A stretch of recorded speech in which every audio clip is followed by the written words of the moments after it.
Subscribe करिए हमारे channel target UP TET CTET को और बेल आइकन को दबाइए। हेलो दोस्तों, मैं आनंद स्वागत करता हूं आप सभी का आपके अपने चैनल और app target UP TET CTET में। दोस्तों, यहां पे हम आपके डीएलएड फर्स्ट सेमेस्टर का जो कंप्यूटर विषय है उसके नए राजन सीरीज का जो नया संस्करण है आपका राजन सीरीज का, इसको ध्यान से देख लीजिए।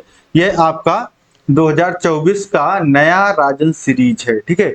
इसके प्रश्नों को ये बहुत महत्वपूर्ण होता है आपकी परीक्षा की दृष्टि से। कम समय में अगर आपको तैयारी करनी है तो इसको आप पूरा पढ़ सकते हैं। इसके साथ साथ एक सीरीज और आती है पवन सीरीज। दो सीरीज जो है वह ये दोनों ही सीरीज मैं आपको पूरा सॉल्व कराता हूं और पिछले वर्ष के भी मैंने पूरे सॉल्व कराए हैं। तो पुराना किसी के पास है तो वो भी क्लासेस आपका यूट्यूब पे आपको मिल जाएगा हमारे चैनल पे। अब इस साल की जो नई राजन सीरीज है उसको हम डिस्कस करने जा रहे हैं। इसके साथ साथ इसका जो गणित विषय है वो मैंने डिस्कस कर दिया है और बाकी जो विषय हैं आपके वह रेनू मैम के द्वारा डिस्कस कर दिए गए हैं। तो एक एक क्वेश्चन जो इसमें गलत दिए गए हैं जिसके उत्तर और जहां कहीं भी कोई भी डिफेक्ट है उसको हमारे द्वारा सही कर दिया गया है और एक अच्छे ढंग में आप तक ये सभी वीडियोस जो हैं एक आसान भाषा में कम समय में आपकी तैयारी जिससे हो पाए, इसके लिए हम यहाँ पे आपके लिए प्रयासरत हैं। तो चलिए हम स्टार्ट करेंगे।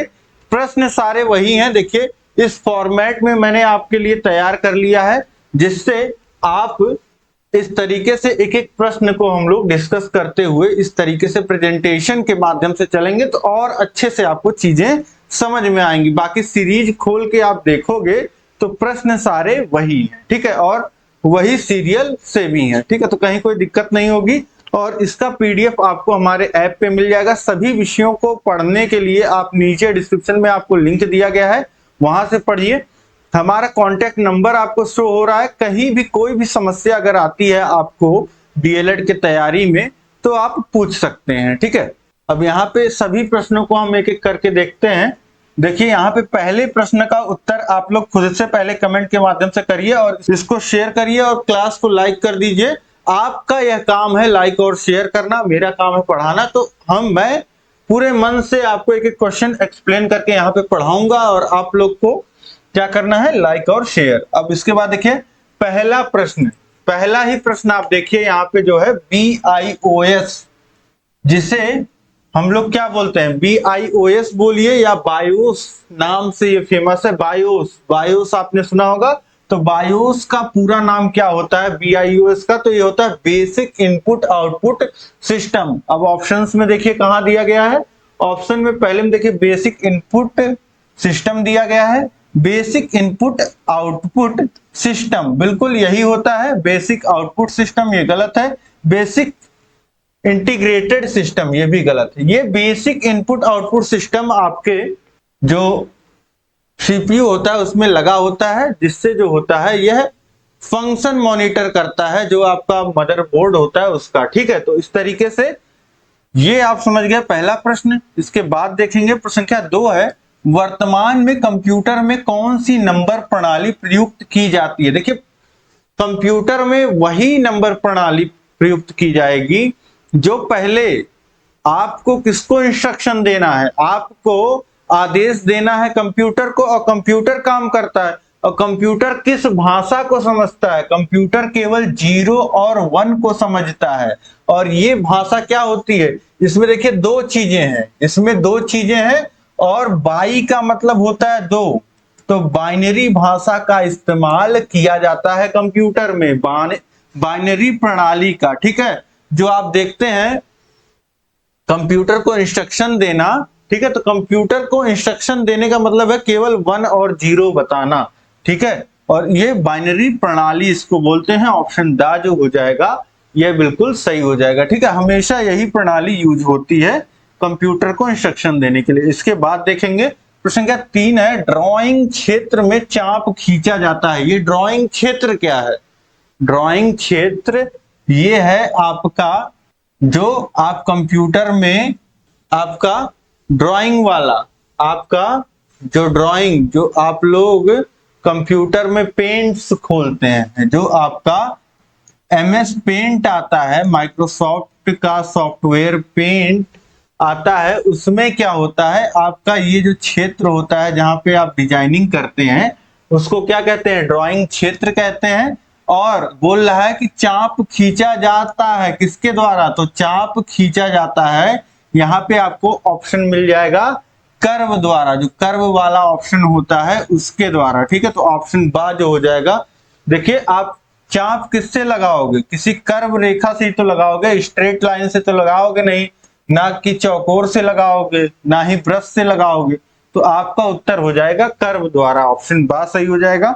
इसके बाद हम लोग देख लेते हैं प्रश्न संख्या 4 है, डाटा को व्यवस्थित करना या उसकी गणना करना कहलाता है। किसी भी डेटा को, कोई भी आंकड़े दिए हैं, कोई भी शब्द दिए हुए हैं, ठीक है, तो उसको व्यवस्थित करना, उसकी गणना करना, ये क्या कहलाता है, ये देखिए ये कहलाता है प्रोसेसिंग करना। जैसे खाना आपका पकता है, वैसे कंप्यूटर में, कंप्यूटर का जो इनपुट होता है, जो आंकड़े होते हैं, जो संख्याएं होती हैं, वो कंप्यूटर में प्रोसेस होती हैं। ठीक है, तो इनपुट करना गलत है, तुलना करना गलत है, इनमें से कोई नहीं, ये भी नहीं होगा, क्योंकि सही ऑप्शन हमको मिल रहा है प्रोसेसिंग करना। ठीक है, कंप्यूटर में इन तीन ही चीजें होती हैं मुख्यतः। आप इनपुट करते हो, ठीक है, जो भी यूजर है इनपुट करता है, फिर उसके बाद प्रोसेसिंग चलती है, और उसके बाद आपको आउटपुट मिल जाता है। ठीक है, आउटपुट मिल जाता है। तो यही तीन चीजें मुख्यतः कंप्यूटर में होती हैं। अब इसके बाद हम लोग देखेंगे नेक्स्ट क्वेश्चन, प्रश्न संख्या 5, कंप्यूटर का मस्तिष्क कहलाता है। कंप्यूटर का मस्तिष्क, एक तो आप देखते हैं जो स्क्रीन होती है मॉनिटर, और मॉनिटर के साथ इस तरीके से आप देखते हैं, इसको क्या बोलते हैं, इसको बोलते हैं सीपीयू, जहां से ये मॉनिटर भी कनेक्ट रहता है, आपका कीबोर्ड माउस भी कनेक्ट रहता है। तो ये आपका क्या होता है, इसमें होती हैं आपकी, इसमें होता है कंप्यूटर का प्रोसेसर, कंप्यूटर का दिमाग। ठीक है, तो इसे बोलते हैं सेंट्रल प्रोसेसिंग यूनिट, सीपीयू।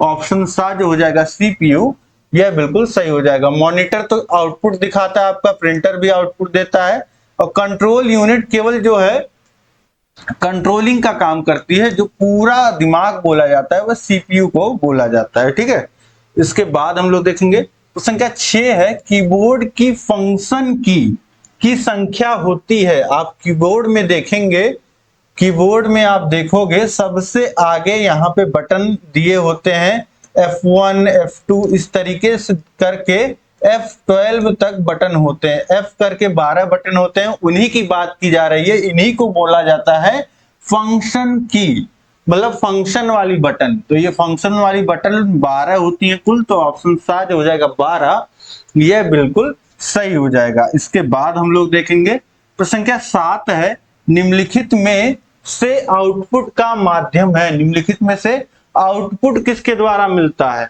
तो स्कैनर के द्वारा। तो इनपुट होता है, देखिए स्कैनर क्या होता है, आप देखे होंगे कि प्रिंटर के साथ साथ ऊपर जो स्कैन करते हैं, जिससे समझ लीजिए कि आपका जो इमेज होता है वह कंप्यूटर में आता है। ठीक है, जो फोटो होती है, जो कोई भी डॉक्यूमेंट होता है, तो ये इनपुट होता है। ठीक है, और माउस भी क्या होता है, माउस के द्वारा भी तो आप इनपुट इंस्ट्रक्शन ही देते हो, और कीबोर्ड के द्वारा भी इनपुट देते हो। तो ये तीनों इनपुट हो गए, ये तीनों नहीं होंगे। तो इस तरीके से आपका जो सही उत्तर हो जाएगा, जो आपका आउटपुट आया रहता है, उसके बाद उसको जब हार्ड कॉपी में आप प्रिंट करते हो, तो वही आपका प्रिंटर के द्वारा तो करते हो, तो प्रिंटर आपका आउटपुट डिवाइस हो जाता है। इसके बाद हम लोग देखेंगे प्रश्न संख्या 8 है, इंटरनेट एक्सप्लोरर क्या होता है। इंटरनेट एक्सप्लोरर एमएस माइक्रोसॉफ्ट का सॉफ्टवेयर है, और ये कैसा सॉफ्टवेयर है, वेबसाइट है, आईएसपी है, वेबसाइट तो होगा नहीं, पहले मैंने आपको बता दिया सॉफ्टवेयर, हार्डवेयर तो ये है नहीं, आईएसपी भी नहीं है। ये क्या होता है, ब्राउजर होता है, जिसके द्वारा इंटरनेट एक्सेस किया जाता है, इंटरनेट पे वेबसाइटों को एक्सेस किया जाता है। ये होता है आपका इंटरनेट एक्सप्लोरर, सॉफ्टवेयर एमएस के द्वारा। अब इसके बाद देखिए हाइपरलिंक प्रोग्राम होता है। हाइपरलिंक आप शब्द पढ़ोगे, जब वेबसाइट्स आप पढ़ोगे, तो हाइपरलिंक आपको एक शब्द पढ़ने को मिलेगा। इसमें देखिए लिंक छुपा है।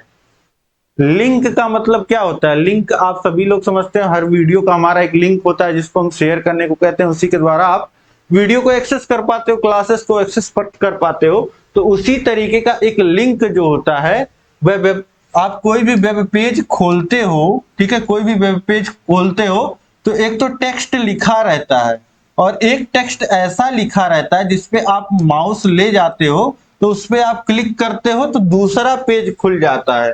तो वही होता है, एक पेज से दूसरे पेज को जोड़ने के लिए ये क्या होता है, हाइपर लिंक प्रोग्राम होता है। ठीक है, तो इस तरीके से ऑप्शन दा जो हो जाएगा, एक पेज से दूसरे पेज को जोड़ने का कार्य करता है हाइपर लिंक। इसके बाद देखिए प्रश्न क्या 10 है, कैलकुलेटर की स्मृति है। तो इसका देखिए अत्यंत विशाल तो होगी नहीं और सामान्य भी नहीं होती है, इसकी बहुत ही सीमित मेमोरी होती है। ठीक है, तो सीमित आंतरिक स्मृति। ठीक है, स्मृति का मतलब क्या है, मेमोरी। जो जैसे आपकी हमारी एक मेमोरी है, कंप्यूटर में एक मेमोरी होती है, वैसे कैलकुलेटर में एक बहुत ही सीमित आंतरिक मेमोरी होती है। इसके बाद देखिए प्रश्न क्या 11 है, कंप्यूटर का वर्गीकरण आधारित है उसके विकास पर, क्रियाकलाप पर, सॉफ्टवेयर पर या उपयुक्त सभी पर। तो देखिए कंप्यूटर का विकास किस प्रकार किया गया है उसके आधार पे आप कंप्यूटर का वर्गीकरण कर सकते हैं। उसका क्रियाकलाप किस तरीके से है उस पे वर्गीकरण कर सकते हैं, सॉफ्टवेयर के माध्यम से वर्गीकरण।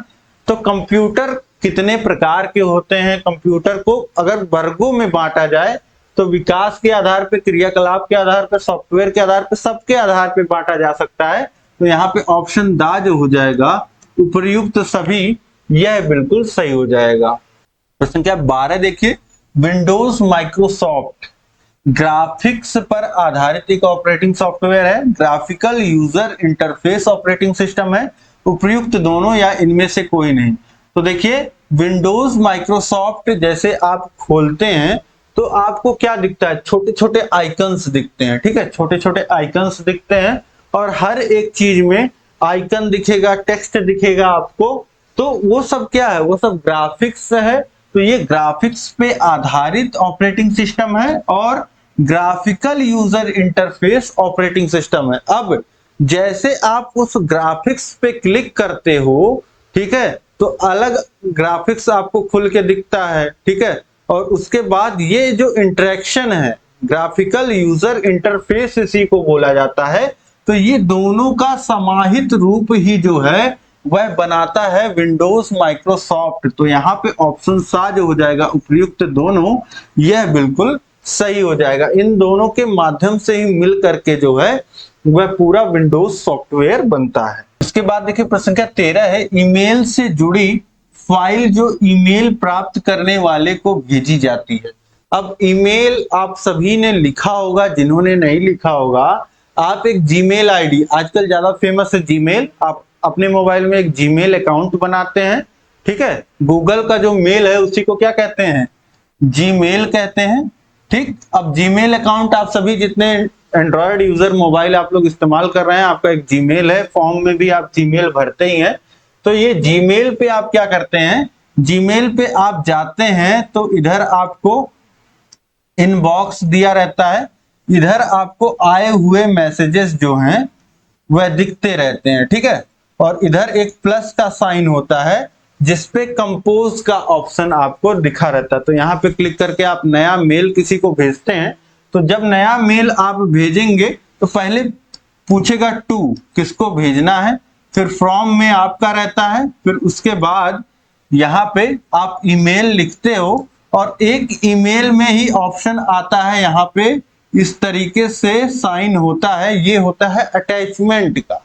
अटैचमेंट का मतलब आपको कोई फाइल अगर भेजनी हो तो इस पे क्लिक करके आप फाइल यहाँ पे जोड़ सकते हैं ईमेल में। ठीक है, तो यही यहाँ पे पूछ रहा है कि ईमेल से जुड़ी फाइल जो ईमेल प्राप्त करने वाले को भेजी जाती है उसे एनेक्सर, आर्टिकल, अटैचमेंट या एड ऑन क्या बोलते हैं, तो उसे अटैचमेंट बोलते हैं। ठीक है, ऑप्शन सा जो हो जाएगा, ये अपने मोबाइल में एक बार आप लोग करके भी देखिएगा, आपको याद करने की जरूरत नहीं रहेगी, अटैचमेंट आपको अपने आप याद हो जाएगा। इसके बाद हम लोग देखेंगे प्रश्न संख्या 14 है, कंप्यूटर की विशेषताएं हैं स्पीड। बिल्कुल, कंप्यूटर बहुत तेज होता है, जो भी गणना आप इनपुट दे करके जैसे ही इंटर क्लिक करते हो, कुछ भी करते हो, तो बहुत तेजी से आपको वो गणना होकर के प्रोसेसिंग होके मिल जाता है, उसमें शुद्धता होती है। अगर आपने कुछ गलत इनपुट नहीं दिया है तो उसके गलत आउटपुट का कोई चांस नहीं होता है। इसमें स्मरण शक्ति होती है, मेमोरी होती है, बिल्कुल। तो ये सभी विशेषताएं जो हैं वह कंप्यूटर की हैं, तो ऑप्शन द यहाँ पे सही हो जाएगा। ठीक है, तो इस प्रकार से आप समझ पा रहे हैं कि ये सभी कंप्यूटर की विशेषताएं हैं। देखिए यहाँ पे इस तरीके से मैं आपके लिए क्लास ला रहा हूं कि आपको कुछ याद करने की आवश्यकता नहीं है, आप यहाँ पे समझ लोगे, याद हो जाएगा। और आपको पेपर में, क्वेश्चन पेपर में जैसे ही क्वेश्चन आपको दिखेगा, जब आप परीक्षा देने जाओगे, आप क्वेश्चन वैसे ही करके आओगे या कुछ ना कुछ लिख के आओगे, क्योंकि इतना कुछ आपको मैं बता दे रहा हूं, रिलेटेड चीजें आप लिख लोगे एग्जाम में जाकर के। और ऑब्जेक्टिव्स में आप, ऑब्जेक्टिव पे तो और आसान रहता है, आप 5 ऑब्जेक्टिव प्रश्न आपको मिलेंगे, तुरंत आप कर लोगे। अब देखिए इंटरनेट में मुख्यतः किस सेवा का प्रचलन है?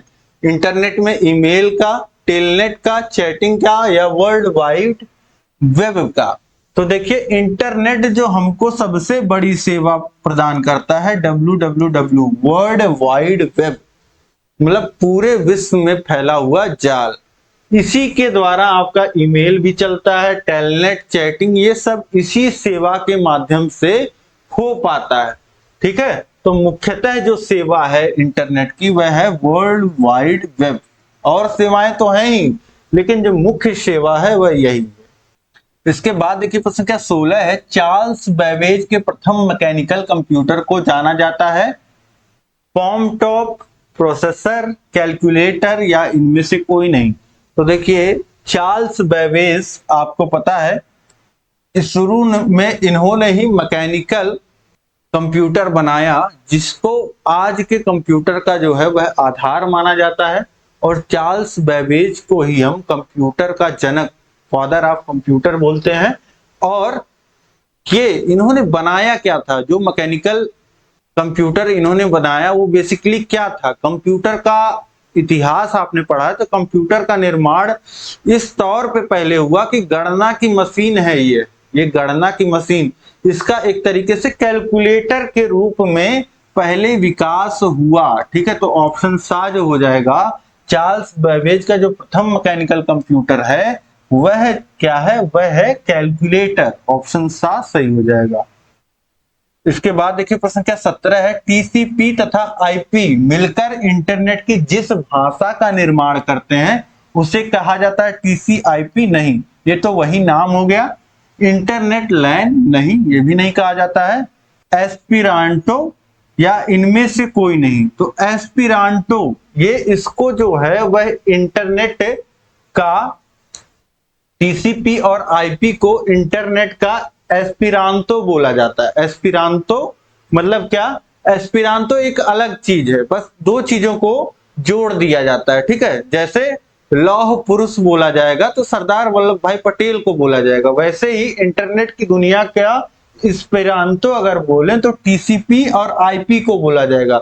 ये क्या होता है? ये होता है आपका, इसको नेटवर्किंग का या इंटरनेट का एस्पिरांतो बोला जाता है, क्योंकि ये पूरा जो है ये प्रोटोकॉल है, ये इंटरनेट के प्रोटोकॉल हैं। जैसे इंटरनेट पे फाइल किस तरीके से शेयर करना है, और किसी एक डिवाइस से, कंप्यूटर से मोबाइल कनेक्ट कर रहे हैं तो किस तरीके से डेटा का ट्रांसफर होगा, ये सब क्या है?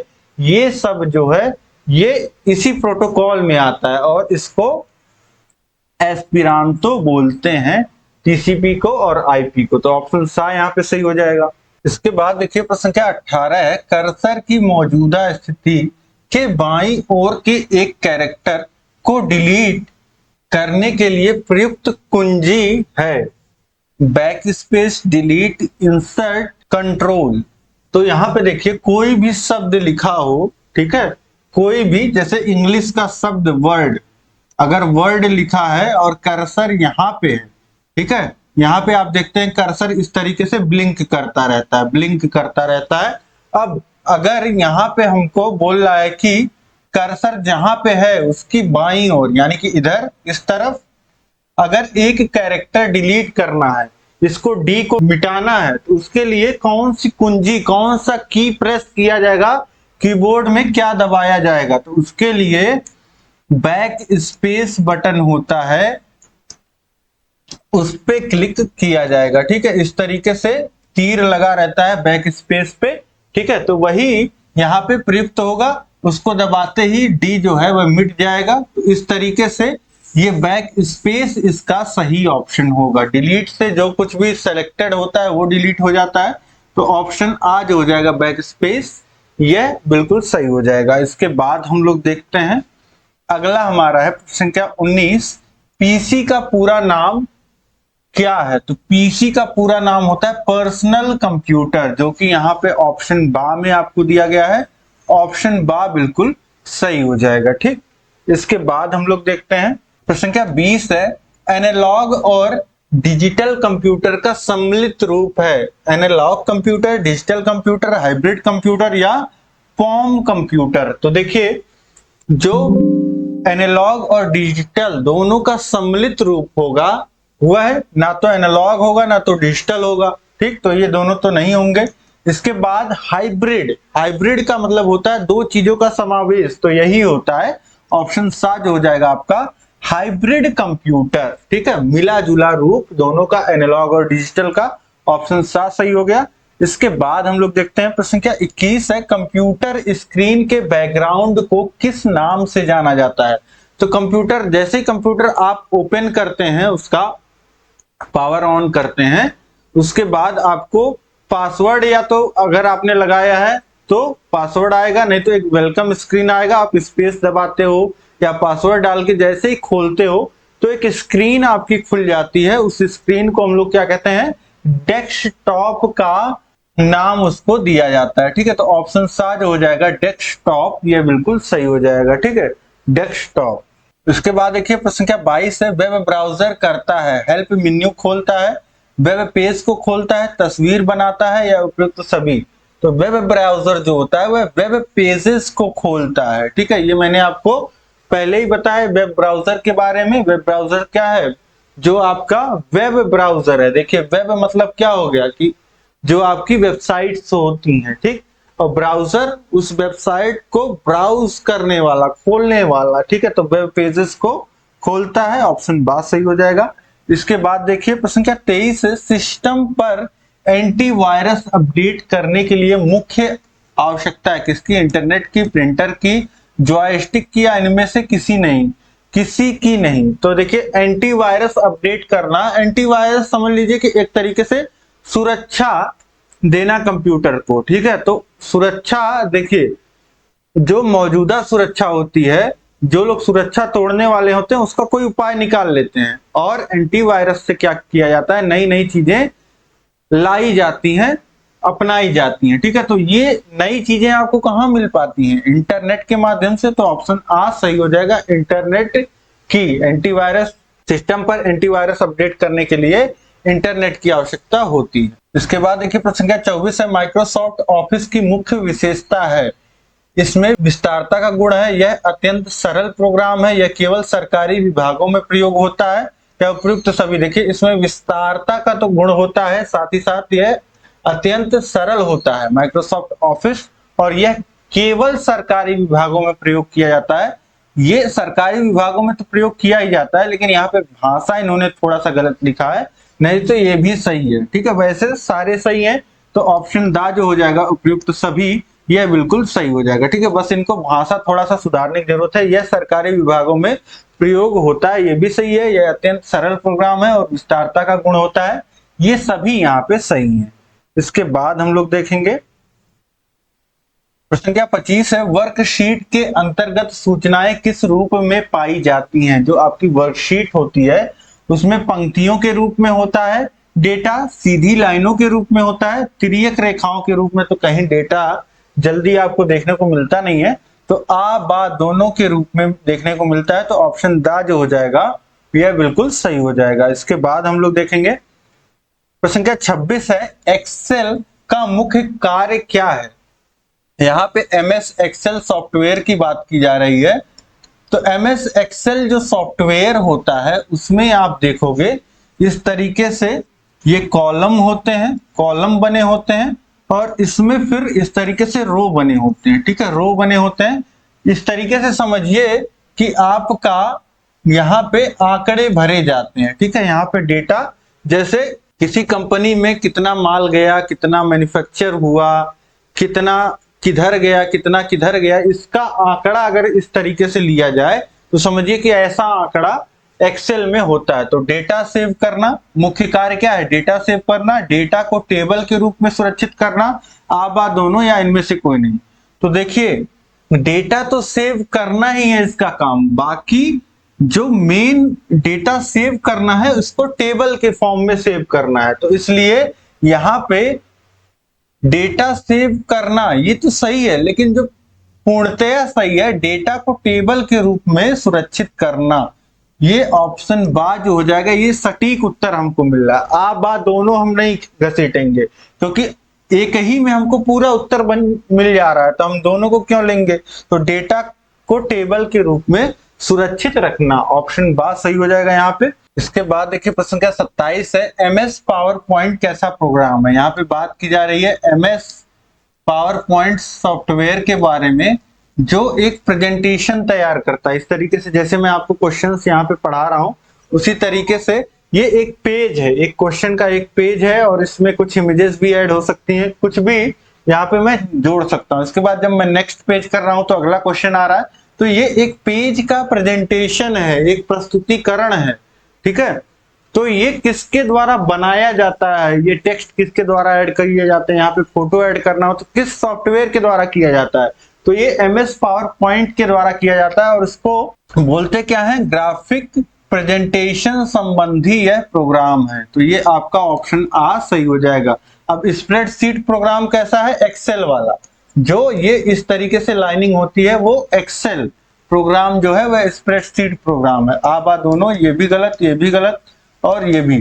तो इस तरीके से ऑप्शन आ यहाँ पे सही हो जाएगा। ये आपके इसमें गलत दिया है सीरीज में। ठीक है, इसको सही कर लीजिएगा आप।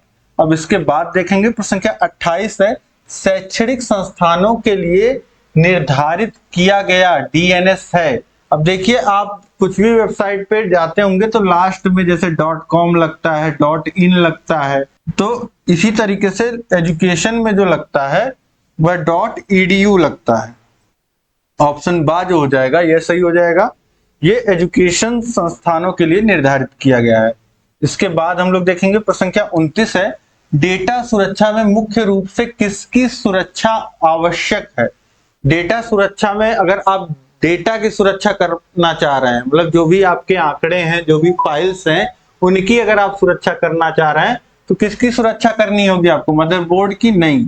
मदरबोर्ड जो होता है वो प्रोसेसिंग का काम करता है, कीबोर्ड का नहीं, ये तो इनपुट का काम करता है। स्क्रीन की नहीं, ये तो दिखाता है आउटपुट आपको। और हार्ड डिस्क की, बिल्कुल, हार्ड डिस्क जो होता है ये मेमोरी स्टोरेज का काम करता है। तो हार्ड डिस्क की सुरक्षा बहुत जरूरी है अगर आप डेटा की सुरक्षा करना चाहते हैं।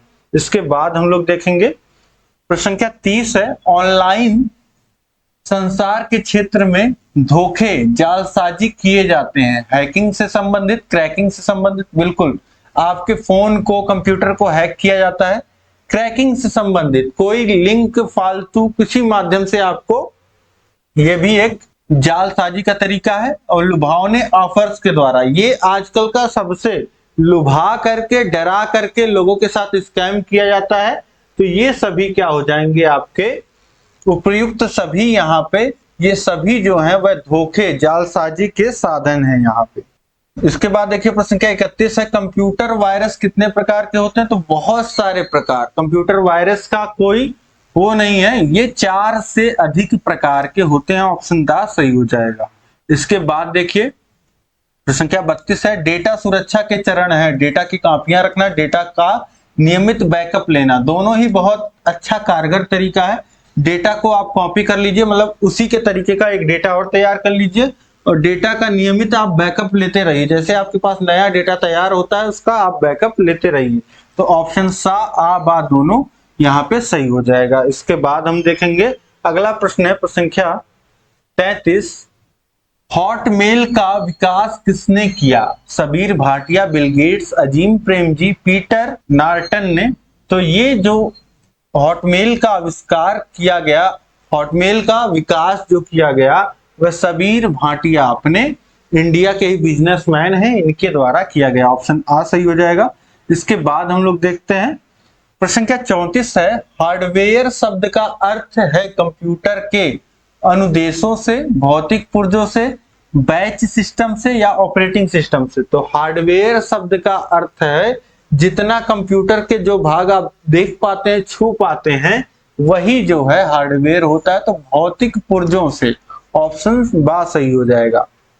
इसके बाद देखेंगे अगला प्रश्न हमारा प्रश्न संख्या 35, सॉफ्ट कॉपी एक आउटपुट है तो हार्ड कॉपी है भौतिक पुर्जा, प्रिंटेड डिवाइस, प्रिंटेड आउटपुट या उपयुक्त सभी। सॉफ्ट कॉपी क्या है? जो भी आपने डेटा प्रोसेस किया उसके बाद जो आपको फाइल मिली, वह फाइल जो है वह आपका सॉफ्ट कॉपी हो गया। फाइल को आपने बोल दिया यह सॉफ्ट कॉपी है, और इसी कॉपी को, इसी फाइल को अगर आपने प्रिंटर के द्वारा अगर आपने प्रिंट कर लिया तो ये क्या हो जाएगा? प्रिंटर के माध्यम से आपने प्रिंट कर लिया तो यह आपकी हार्ड कॉपी बोली जाती है, या हार्ड कॉपी बोल दीजिए या हार्ड आउटपुट बोल दीजिए इसे, ठीक है। तो या प्रिंटेड आउटपुट बोल दीजिए, यह आपका प्रिंटेड आउटपुट हो गया। ऑप्शन सा यहाँ पे बिल्कुल सही हो जाएगा, ठीक है। तो इस तरीके से आप समझ गए कि फाइल आपको प्रोसेस के बाद, आपके आंकड़े प्रोसेस के बाद आपको जो आउटपुट मिला फाइल के रूप में, वह आपका सॉफ्ट कॉपी हो गया। अगर उसी को आपने प्रिंट कर लिया तो हार्ड कॉपी हो गया। उसी को आप प्रिंटेड आउटपुट भी बोल सकते हैं। ऑप्शन सा यहाँ पे सही हो गया। इस तरीके से प्रश्न संख्या 35 तक हमने देख लिया। उम्मीद है कि यहाँ तक के प्रश्न जो हैं वह आपको समझ में आ गए होंगे। कहीं भी कोई दिक्कत हो तो तुरंत आप मुझे कमेंट करके बताइए। यहाँ तक के सभी प्रश्न अगर आपको समझ में आ गए हैं तो आप यस लिख करके कमेंट कर दीजिए। और आपको यह क्लास कैसी लगी मुझे जरूर कमेंट करके बताइए। इस क्लास को लाइक कर दीजिए, अपने सभी दोस्तों में, फर्स्ट सेमेस्टर का जितना आपका ग्रुप है, जितने आपके दोस्त हैं, सभी तक इस क्लास को पहुंचाइए, ताकि कम समय में अच्छे ढंग से बिना रट्टा मारे, देखिए कम समय में रट्टा मारोगे एग्जाम में जाकर के भूल जाओगे, सब गड़बड़ कर दोगे। तो इसलिए यहाँ पे जिस तरीके से बहुत ही आसान भाषा में मैंने आपको समझा करके चीजें एक्सप्लेन करके बताया है, उसी तरीके से आपको याद रहेंगी, बिल्कुल याद हो गई होंगी। तो इसी तरीके से हम आगे की भी क्लासेस को कंडक्ट करेंगे। नेक्स्ट पार्ट में हम आगे के जो आपके बहुविकल्पी प्रश्न है उनको देखेंगे। इसी तरीके से अति लघुत्तरी, लघुत्तरी सभी प्रश्नों को देखेंगे। बस आपके शेयर करने की आवश्यकता है। जितना अधिक लोगों तक आप इस क्लास को पहुंचाएंगे, उतने जल्दी से जल्दी सारी चीजें आपको देखने को मिल जाएंगी, ठीक है। तो जल्दी से जल्दी चैनल को सब्सक्राइब कर लीजिए, शेयर कर दीजिए, और नीचे डिस्क्रिप्शन में लिंक दिया गया है। सभी विषयों को आप इसी तरीके से आसान भाषा में पढ़ सकते हैं। सभी विषयों का लिंक नीचे डिस्क्रिप्शन में दिया गया है। मैथ में पूरा कंप्लीट करा चुका हूं आपका राजन सीरीज। एक एक प्रश्न सही करा करके और अच्छे ढंग से आपको करा दिया है मैंने, तो उसको जरूर देख लीजिए। और इसी तरीके से चैनल से बने रहिए। नीचे डिस्क्रिप्शन में ऐप का लिंक दिया गया है, ऐप को डाउनलोड कर लीजिए। वहां पे आप अच्छे ढंग से पढ़ाई कर पाओगे बिना किसी डिस्टरबेंस के। मिलते हैं नेक्स्ट क्लास में। जय हिंद, जय भारत।